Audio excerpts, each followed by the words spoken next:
ನಮಸ್ತೆ ಗೆಳೆಯರೆ. State affairs Kannada YouTube ಚಾನೆಲ್‌ಗೆ ಸ್ವಾಗತ, ಸುಸ್ವಾಗತ. ಗೆಳೆಯರೆ ಇವತ್ತು ದಿನಾಂಕ 7/4/2024.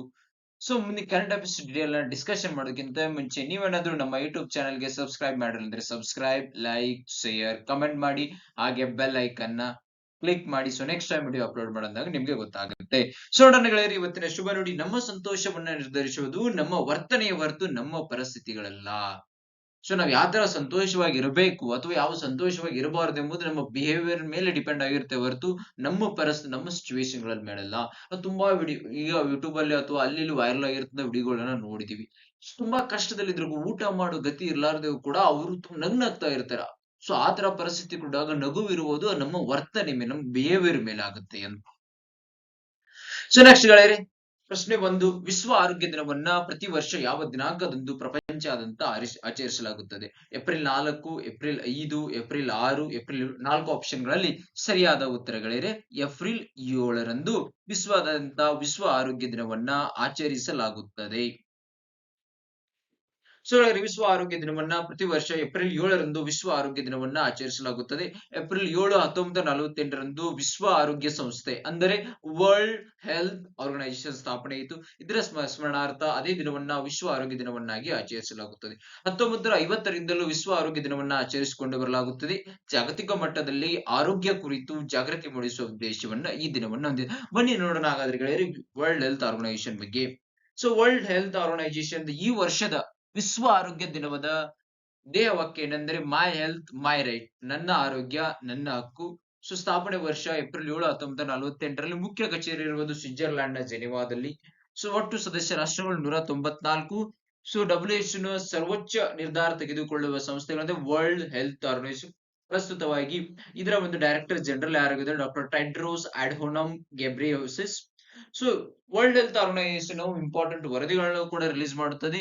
World health report, world international nutrition report, world vision report, ambient air pollution report, world report on hearing. ಈ ಸಲ ಒಟ್ಟು ಈ ತರ ರಿಪೋರ್ಟ್. ಹಾಗಾದ್ರೆ ಪ್ರೀವಿಯಸ್ ಅಲ್ಲಿ ಬಂದಿರತಕ್ಕಂತ ದಿನಗಳ ಬಗ್ಗೆ ರಿವೈಸ್ ಮಾಡೋಣ.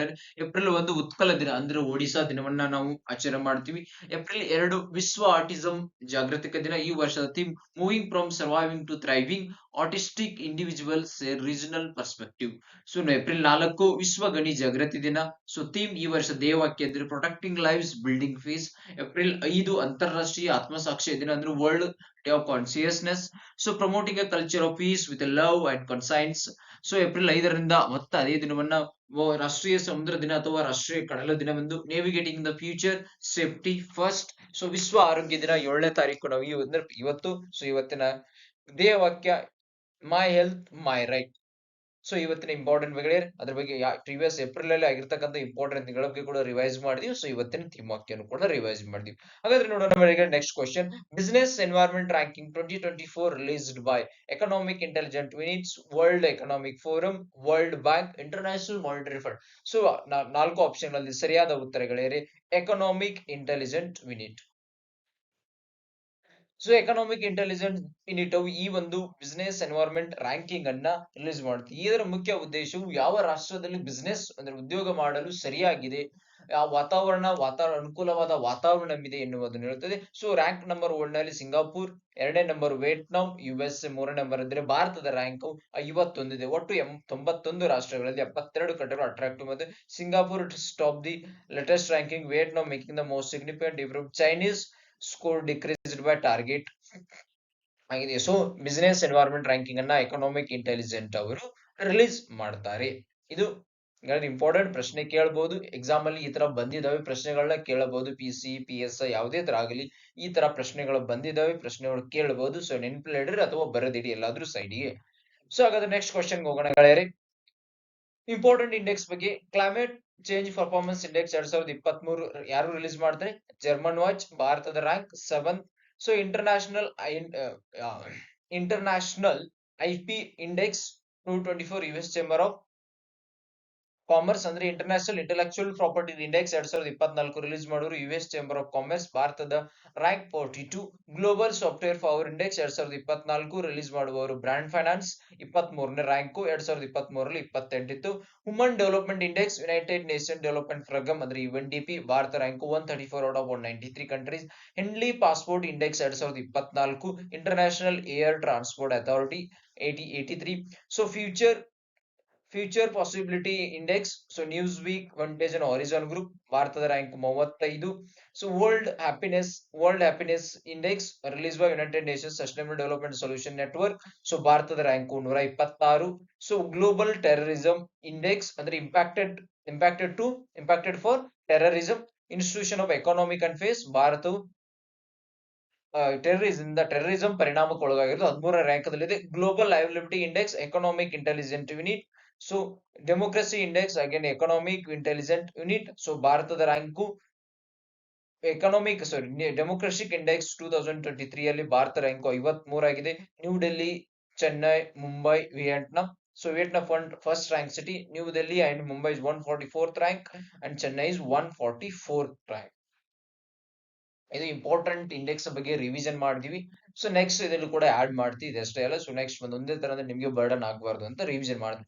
ಸೊ ಯಾವ್ದೋ ಒಂದು ರಿಪೋರ್ಟ್ ರಿಲೀಸ್ ಆದಾಗ ಅದ್ರ ಹಿಂದಿರ್ತಕ್ಕಂಥ ಪ್ರೀವಿಯಸ್ ರಿಪೋರ್ಟ್ ಗಳನ್ನ ತೆಗೆದುಕೊಂಡು ರಿವೈಸ್ ಮಾಡ್ತೀವಿ. ಸೊ ನಿಮ್ಗೆ ಯಾವ್ದ್ರಿಗೂ ಸೆಪರೇಟ್ ಸ್ಟಡಿ ಮಾಡೋ ಅವಶ್ಯಕತೆ ಇಲ್ಲ. ಸೊ ನೀವೇನಾದ್ರೂ ಇದು ನಮ್ಮ ಯೂಟ್ಯೂಬ್ ಚಾನಲ್ ನ ಫಾಲೋ ಮಾಡ್ತಿದ್ರೆ ನಿಮಗೆ ಅದನ್ನ ರಿವೈಸ್ ಮಾಡೋ ಅವಶ್ಯಕತೆ ಇಲ್ಲ. ನಾನು ಪ್ರತಿಯೊಂದು ಇಂಡೆಕ್ಸ್ ಅಥವಾ ರಿಲೀಸ್ ಆದ್ಮೇಲೆ ಹಿಂದಿನ ಪ್ರೀವಿಯಸ್ ಈ ಜನವರಿಂದ ಯಾವ್ದು ರಿಲೀಸ್ ಆಗಿದಾವೆ ಇಂಪಾರ್ಟೆಂಟ್ ಯೂನಿಟ್ ರಿಪೋರ್ಟ್ಗಳು ಯಾವ ರಿಲೀಸ್ ಅದನ್ನ ತೆಗೆದುಕೊಂಡು ರಿವೈಸ್ ಮಾಡ್ತೀವಿ. ಸೊ ನಿಮಗೆ ಮತ್ತೆ ಅಲ್ಲಿ ಇಲ್ಲಿ ಹುಡುಕೋ ಅವಶ್ಯಕತೆ ಇಲ್ಲ. ನಮ್ಮ ಯೂಟ್ಯೂಬ್ ಚಾನಲ್ ದಿನನಿತ್ಯ ಡಿಲೇ ಫಾರ್ವರ್ಡ್ ಮಾಡಿದ್ರೆ ನಿಮ್ಗೆ ಸೊ ಕರೆಂಟ್ ಅಫೇರ್ಸ್ ಈಸಿಯಾಗಿ ಕವರ್ ಆಗಿ ಹೋಗುತ್ತೆ.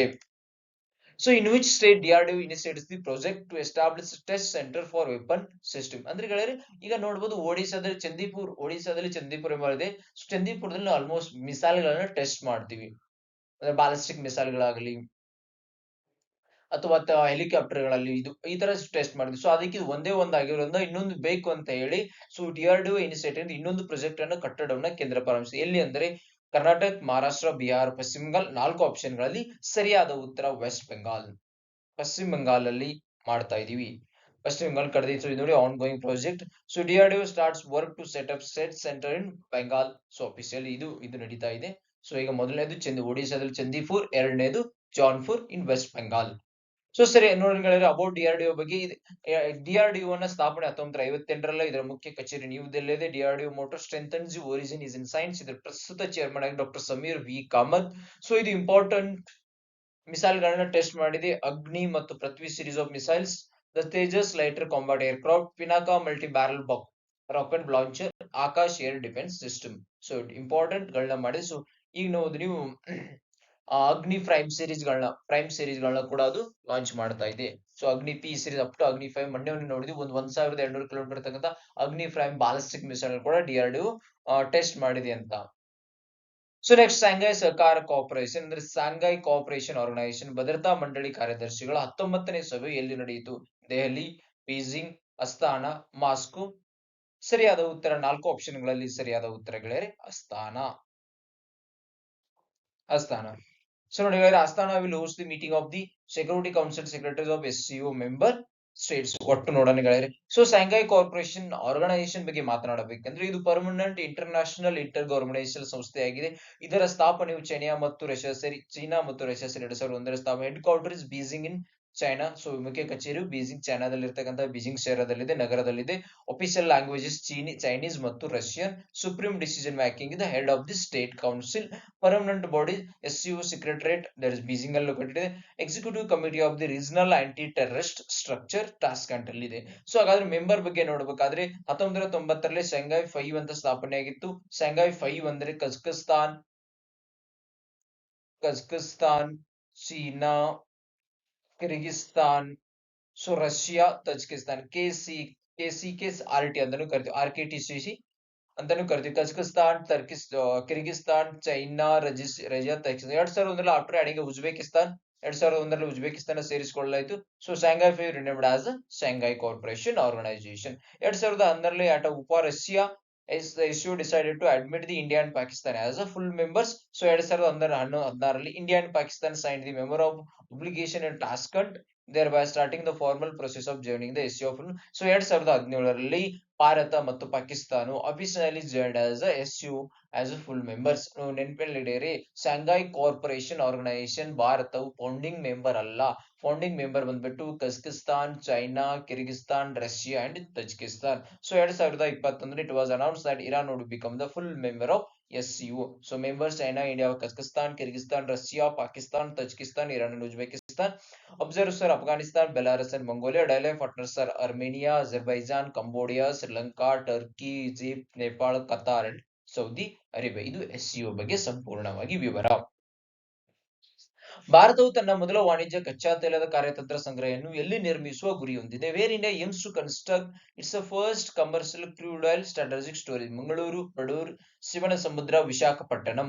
ಸೊ ಸರಿಯಾದ ಉತ್ತರಗಳಿವೆ. First commercial crude oil strategic storage Padur ಎಂಬಲ್ಲಿ ಸ್ಥಾಪಿಸಲು ಭಾರತ ಸರ್ಕಾರವು ನಿರ್ಧರಿಸಿದೆ. ಸೊ ಕರ್ನಾಟಕದಲ್ಲಿ ಬರಲಿದೆ ಭಾರತದ ಮೊದಲ ವಾಣಿಜ್ಯ ಕಚ್ಚಾ ತೈಲ ಸಂಗ್ರಹ. ಸೊ ಇಲ್ಲಿ ಫೇಸ್ 1 ಅಲ್ಲಿ ವಿಶಾಖಪಟ್ಟಣಂ, ಮಂಗಳೂರು, ಪಡೂರ್ ಬರ್ತಾ ಇದೆ. ಸೊ ಆದ್ಮೇಲೆ phase 1 strategic petroleum reserves. So government of India has set up the 5.3 MMT strategic crude oil storage in SPR phase 1 at the following 3 locations: Visakhapatnam, Andhra Pradesh; Mangaluru, Karnataka; Padur, Karnataka. SRV has been commissioned and dedicated to the nation of the February 2. The SPR second, another 6.5 MMT strategic crude reserve is being planned in SPR second at Chandikhol, Odisha, Padur, Karnataka. So Andhra Pradesh, Karnataka ಮತ್ತು ಒಡಿಶಾದಲ್ಲಿ, ಕರ್ನಾಟಕದಲ್ಲಿ ಒಟ್ಟು 3, ಆಂಧ್ರ ಪ್ರದೇಶದಲ್ಲಿ 1, ಒಡಿಶಾದಲ್ಲಿ 1. So ಈ map ಅಲ್ಲಿ ನಿಮಗೆ ಸಂಪೂರ್ಣ ಡೀಟೇಲ್ ಸಿಗುತ್ತದೆ. ಚಂದನಕೋಟೆ, ವಿಶಾಖಪಟ್ಟಣಂ, ಪಡೂರು, ಮಂಗಳೂರು. ಇಲ್ಲಿ ಸ್ಟ್ರಾಟಜಿಕ್ ಕಮರ್ಷಿಯಲ್ petroleum reserve ನ ಮಾಡಿದೆ. So existing crude oil storage capacity 1.33 MMT, 1.5 MMT, 2.5 MMT. Upcoming crude oil storage capacity 4 MMT, 2.5 Padur, Karnataka. So ನೆನಪಿನಲ್ಲಿ ಇಡೀರಿ. ಸೊ ನೆಕ್ಸ್ಟ್, ಪ್ಯಾರಿಸ್ ಒಲಿಂಪಿಕ್ಸ್ ನಲ್ಲಿ ಜೂರಿ ಮೆಂಬರ್ ಆಗಿ ಭಾರತದಿಂದ ಪ್ರತಿನಿಧಿಸುತ್ತಿರುವ ಮೊದಲ ಮಹಿಳೆಯರು ಯಾರು? As a jury member which are going to be take as a India's first women of. So Bilkis Mir, Sharath Kamal, Mary Kom, Rani Mehta. So ಸರಿಯಾದ ಉತ್ತರಗಳಿವೆ. ಬಿಲ್ಕಿಸ್ ಮೀರ್ ಅವರು, ಪಾಕಿಸ್ತಾನದ ಬಿಲ್ಕಿಸ್ ಮೀರ್ ಅವರು. ಸೊ ಇವರ ಒಂದು ಅಚೀವ್ಮೆಂಟ್ ಅನ್ನು ನೋಡಬೇಕಾದ್ರೆ, Paris Olympics as a jury member. Bilkis Mir hailing from, ಇವರು ಜಮ್ಮು ಕಾಶ್ಮೀರ್ ಯಾವ ಕೇಂದ್ರಾಡಳಿತ ಪ್ರದೇಶದವರಾಗಿದ್ದಾರೆ? ಜಮ್ಮು ಕಾಶ್ಮೀರ್ ಕೇಂದ್ರಾಡಳಿತ ಪ್ರದೇಶದವರಾಗಿದ್ದಾರೆ. ಈ set to make history as first Indian women to serve as a jury member at the upcoming summer Olympics in Paris. The event is scheduled from July 26 to August 11, 2024. Her appointment was officially communicated by the Indian Olympic Association. She will officiate the Paris Olympic Games, representing India as a jury member. Bilkis expects her gratitude. So notably, she previously served as a jury member at Asian Games. So Asian Games Hangzhou, China last year. So aqua women of the Kashmir ಅಂತಾನು ಕರೀತಾರೆ. ಬಿಲ್ಕಿಸ್ ಉಮರ್ ಅವರು ವರ್ಷ 34, kayaking star and trailblazer of women, especially those from Kashmir. She has actively participated in numerous national and international kayaking championship, earning a recognition and outstanding performance. Water queen and known as Aqua Women of the Kashmir Valley. So Bilkis has significantly contributed to the water sports, particularly kayaking and canoeing. Her journey began in Dal Lake in 1998 and she went on to represent India in various events. So Bilkis also served as the former coach of the Indian women's canoeing team set to come the Paris Games this year. So next ಗೆಳೆಯರೆ, NCDFI ಅಧ್ಯಕ್ಷರಾಗಿ ಯಾರು ಆಯ್ಕೆಯಾಗಿದ್ದಾರೆ? Who has been elected as the chairman of the NCDFI? Minesh Shah, Shefali Sharan, Rakesh Mohan, Jai Shah. So ಸರಿಯಾದ ಉತ್ತರಗಳಿವೆ 4 option ಗಳಲ್ಲಿ. ಮೊದಲನೇ option ಸರಿಯಾದ ಉತ್ತರ, ಮಿನೇಶ್ ಶಾ ಅವರು. So the national cooperative dairy federation of India limited, NCDFI ಏನಂತ ಕರಿತೀವಿ? National cooperative dairy federation of India limited, the apex body of the dairy cooperative, has elected Minesh Shah as its chairman. Shah is the chairman and managing director of the Anand Headquarter National Dairy Development Board. Shah was unanimously elected as chairman in the election conducted by Friday by Praveen Chaudhary and Anand District Collector. So served as the returning officer of the NCDF. So Shefali Sharan ಬಗ್ಗೆ ಮಾತನಾಡುವಾಗ ಇವರು ಪ್ರಸಾರ ಭಾರತೀಯದ ಪ್ರಸ್ತುತ chairman ಆಗಿ ನೇಮಕಗೊಂಡಿದ್ದಾರೆ. ರಾಕೇಶ್ ಮೋಹನ್ ಅವರು world bank ನ economic advisory ಕಮಿಟಿಯ ಸದಸ್ಯರಾಗಿ ನೇಮಕಗೊಂಡಿದ್ದಾರೆ. ಜಯಶಾಯ್ ಅವರು ಬಿಸಿಸಿಐ ಸೆಕ್ರೆಟರಿ ಆಗಿ ಕೆಲಸವನ್ನ ನಿರ್ವಹಿಸಿದ್ದಾರೆ. ಇವರು ಅಲ್ಲದೆ ಏಷ್ಯನ್ ಕ್ರೆಡಿಟ್ ಕೌನ್ಸಿಲ್ ಅಧ್ಯಕ್ಷರಾಗಿ ಕೂಡ ಕಾರ್ಯವನ್ನ ನಿರ್ವಹಿಸುತ್ತಿದ್ದಾರೆ. ಸೊ ನೆಕ್ಸ್ಟ್ ಪ್ರಶ್ನೆ 2024ರ ಲೋಕಸಭಾ ಚುನಾವಣೆಗೆ election commission of India youth icon ಎಂದು ಯಾರನ್ನ ಘೋಷಿಸಿದೆ? ಕ್ರಿಕೆಟ್ ಸುಬ್ಮನ್ ಗಿಲ್, ಆಯುಷ್ಮಾನ್ ಖುರಾನ್, ವಿರಾಟ್ ಕೊಹ್ಲಿ, ರಣಬೀರ್ ಸಿಂಗ್. ಸರಿಯಾದ ಉತ್ತರಗಳೇರಿ? Option B.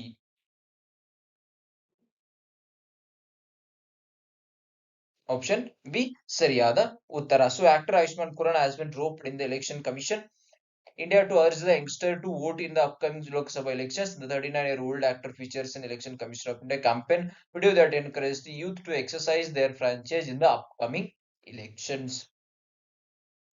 ಸೊ ಇಷ್ಟು ಹೇಳ್ತಾ ಹೇಳಿದ್ರೆ ಇವತ್ತು ಇಂಪಾರ್ಟೆನ್ಸ್ ಬಗ್ಗೆ ಎಲ್ಲವನ್ನ ನೋಡಿದೀವಿ. So state affairs Kannada YouTube ಚಾನಲ್ಗೆ ನೀವೇನಾದ್ರೂ ಸಬ್ಸ್ಕ್ರೈಬ್ ಮಾಡಿರಲಿಲ್ಲ ಅಂದ್ರೆ ಪ್ಲೀಸ್ ದಯವಿಟ್ಟು ಸಬ್ಸ್ಕ್ರೈಬ್ ಮಾಡಿ. ಹಾಗೆ ನಮ್ಮ ಯೂಟ್ಯೂಬ್ ಚಾನೆಲ್ ನ ಆದಷ್ಟು ಶೇರ್ ಮಾಡಿ. ಸೊ ಎಲ್ಲರಿಗೂ ಕಾಂಪಿಟೇಟಿವ್ ಎಕ್ಸಾಮ್ ಓದುವವರಿಗೆ ಹೆಲ್ಪ್ ಆಗ್ಲಿ, ಅವರು ಎಕ್ಸಾಮ್ ಪಾಸ್ ಮಾಡಿ ತಮ್ಮ ಕನಸನ್ನ ನನಸು ಮಾಡ್ಕೊಳ್ಳಿ. ಹಾಗೆ ಲೈಕ್ ಮಾಡಿ, ಶೇರ್ ಮಾಡಿ. ನೀವೇನಾದ್ರೂ ಲೈಕ್ ಮಾಡಿದ್ರೆ ನಿಮ್ಗೆ ನಾವು ಮಾಡ್ತಿರತಕ್ಕಂತ ವಿಡಿಯೋ, ನಾವು ಹಾಕ್ತಿರತಕ್ಕಂತ ಎಫರ್ಟ್ ನಿಮಗೆ ಇಷ್ಟವಾಗ್ತಿದೆ ಅಂತ ಗೊತ್ತಾಗುತ್ತೆ. ನಮಗೂ ಹುಮ್ಮಸ್ಸು ಬರುತ್ತದೆ ಇನ್ನೂ ಇಂಪಾರ್ಟೆಂಟ್ ವಿಡಿಯೋಗಳ ತರ ಬಂದು. ಸೊ ಶೇರ್ ಮಾಡಿ, ಕಮೆಂಟ್ ಮಾಡಿ. ಹೇಳ್ತಾ ನೀವೇನಾದ್ರೂ ನಮ್ಮ ಪ್ರೀವಿಯಸ್ ವಿಡಿಯೋಗಳನ್ನ ನೋಡಿರಲಿಲ್ಲ ಅಂದ್ರೆ ಪ್ಲೀಸ್ ದಯವಿಟ್ಟು ನಮ್ಮ ಪ್ರೀವಿಯಸ್ ವಿಡಿಯೋಗಳನ್ನ ನೋಡಿ ನಮಗೆ ಬೆಂಬಲಿಸಿ. ಇಷ್ಟು ಹೇಳ್ತಾ ಇವತ್ತಿನ state affairs Kannada YouTube channel ನ ಕರೆಂಟ್ ಅಫೇರ್ ಡಿಸ್ಕಷನ್ ಮುಗಿಸ್ತಾ ಇದೀವಿ. ಧನ್ಯವಾದಗಳು. ಜೈ ಹಿಂದ್, ಜೈ ಕರ್ನಾಟಕ ಮಾತೆ.